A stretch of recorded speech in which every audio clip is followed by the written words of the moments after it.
આપણે ત્યાં ઘણી જગ્યાએ આજની તારીખે એવું ચલણ જોવા મળે છે કે લગ્ન પછી મહિલાઓ પોતાની સરનેમ બદલે, મતલબ કે લગ્ન બાદ તેના પાછળ પતિનું નામ અને પતિની સરનેમ લાગી જાય. પરંતુ અહીં ખુલાસો એ કરવા જઈ રહ્યા છીએ કે હકીકતમાં મહિલાઓએ લગ્ન પછી સરનેમ બદલવાની જરૂર છે કે નહીં. તો લગ્ન પછી મહિલાઓએ સરનેમ બદલવી જ જોઈએ એવું નથી જરૂરી. આ મેટર સંપૂર્ણ રીતે વ્યક્તિગત પસંદ પર આધારિત છે. ભારતીય સંવિધાનમાં આવો કોઈ જ નિયમ નથી કે મહિલાઓએ લગ્ન પછી પોતાની સરનેમ બદલવી જોઈએ. મહિલાઓએ લગ્ન પછી પણ પોતાની પિતાની સરનેમ રાખી શકે છે. આ માટે તેઓને છૂટ છે, કારણ કે દરેક વ્યક્તિએ પોતાનું નામ પસંદ કરવાની સ્વતંત્રતા મળેલી છે. એવામાં જો લગ્ન પછી સરનેમ બદલવી એ કાનૂની સ્વરૂપે અનિવાર્ય ન કહી શકાય.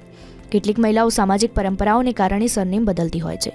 જો કે આજના આધુનિક યુગમાં ઘણી મહિલાઓ પોતાની એક અલગ ઓળખ બનાવવા માટે લગ્ન પછી પણ સરનેમ નથી બદલતી. છતાં પણ જો કોઈ યુવતી પોતાની સંમતિથી લગ્ન પછી સરનેમ બદલવા માંગતી હોય તો બદલાવી શકે. પરંતુ સરનેમ બદલાવવા માટેની પ્રોસેસ લાંબી કહી શકાય. આ ઉપરાંત ઘણા પ્રકારના દસ્તાવેજોમાં બદલાવ કરવો આવશ્યક છે.